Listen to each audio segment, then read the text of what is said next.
take a look at this over here. As you can see this chart, everybody can see the chart. I was thinking about putting on the board, but it's easier to just show it on the computer over here. The IPA recognizes some 30 or so vowel sounds that you can make. This chart, linguist people know these, other people study languages, speech therapists study these things. This is a chart that they came up with to indicate uh, different positions in the mouth to produce these vowel sounds. Why are they so many funny letters? Because you can't just use A, E, I, O, U or the elongation signs. You need a lot more letters because there's a lot more sounds that humans can make. And this doesn't even include diphthongs. Let us say the diphthongs, no highway, cowboy. Those are diphthongs, the combinations thereof. Although you could perhaps think of other sounds as diphthongs, which is something beyond the scope of what we're saying right now. The point is, let's say you're looking at Tiberian Masoretic Hebrew.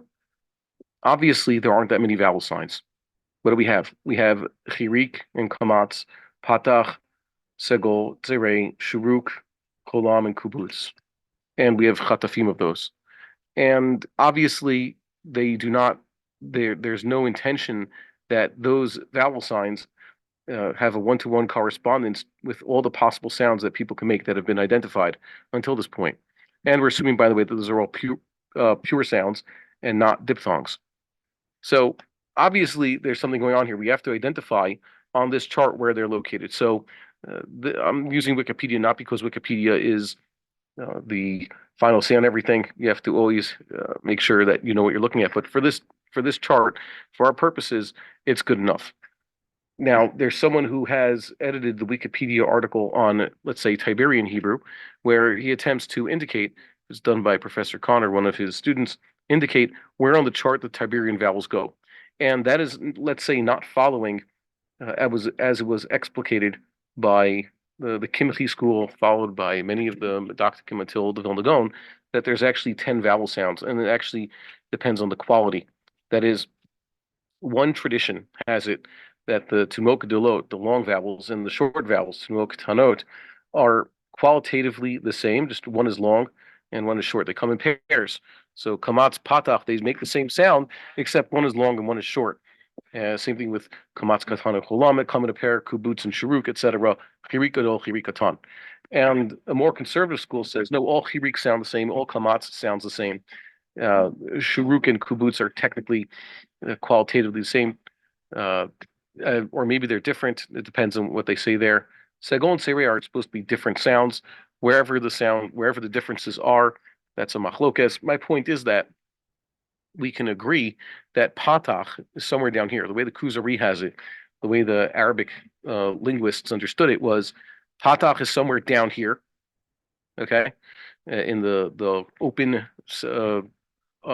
front. The open central vowels around here, and chirik, the long chirik, is up here in this corner, and shuruk is somewhere around here, and kamatz is somewhere along this spectrum, somewhere in the basically going up over here, and cholam is also somewhere around here.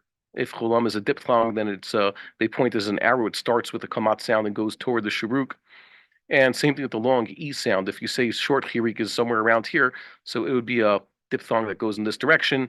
Say Ray depends on how Ashkenazic you want to be. Also, would be a diphthong going in that direction. So the way the Kuzari has it is that basically there are three general ways to make vowels: the chirik, shuruk, and patach, and everything else is a combination thereof.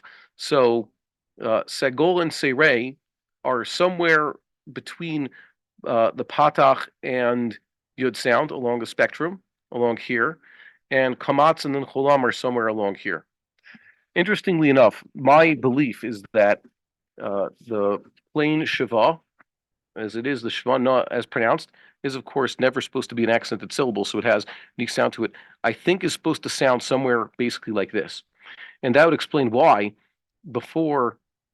why it sounds like it's almost a patach to certain people who, like I said before, lack the ability to explain this.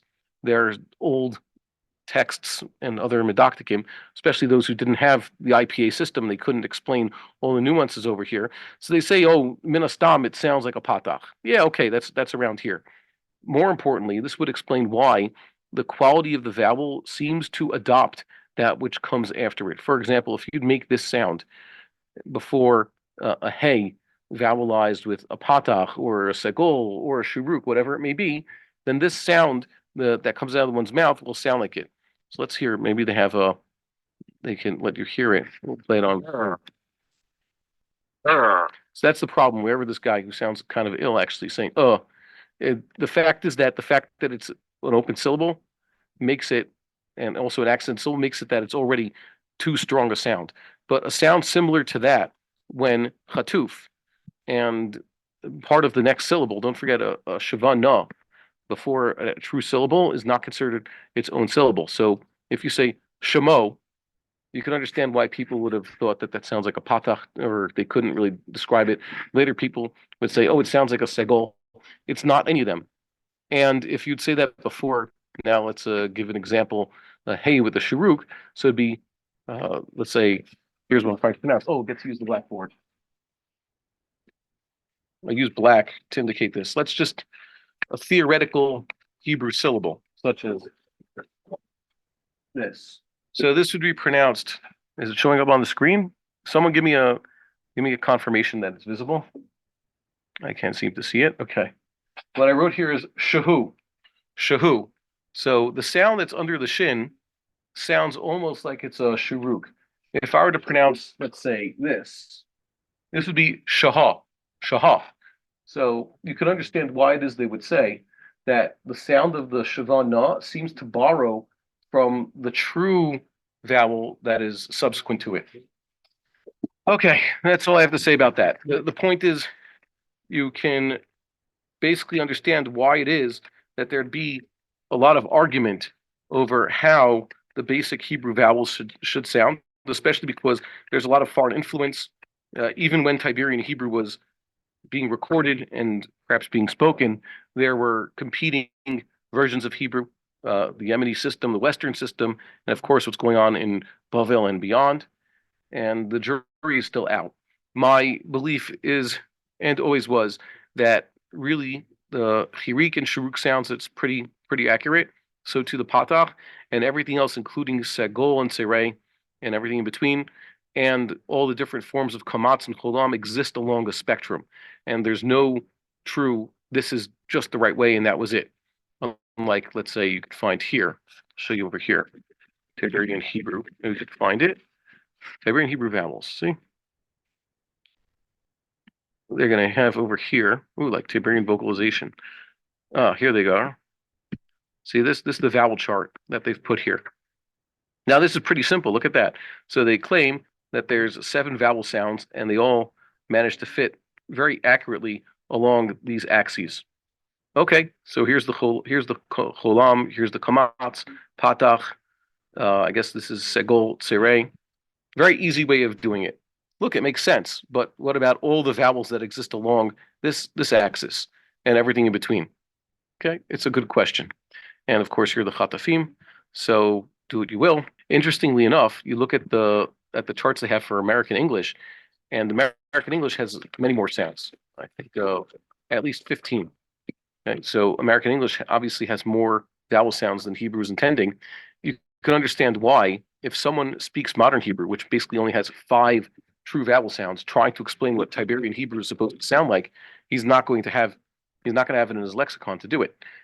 And on the flip side, someone who's speaking American English has a lot more ways to give examples and to try to describe what Tiberian Hebrew is getting at. So much so that the modern Haradite way of trying to approximate Ashkenazic Hebrew here in Israel for people who are native Hebrew speakers is almost a joke. They only have the 5 vowel sounds that exist in modern Hebrew, and then they take their Tzerei and strengthen it by making a diphthong, adding a Y sound. The Cholam is basically their kamatz, which is itself just the modern Hebrew Cholam plus a Yud sound afterwards, and that's it. That's the only difference, and it's pretty bad. So at least they have a kamatz. There was a kamatz missing in modern Hebrew. There's just patach and cholam sounds. So they take the cholam and turn it into kamatz. And so what's with of the cholam? They take the kamatz and add a yud to it. Okay, very good. It's historically inaccurate. and it doesn't do justice to what should be Tiberian Hebrew.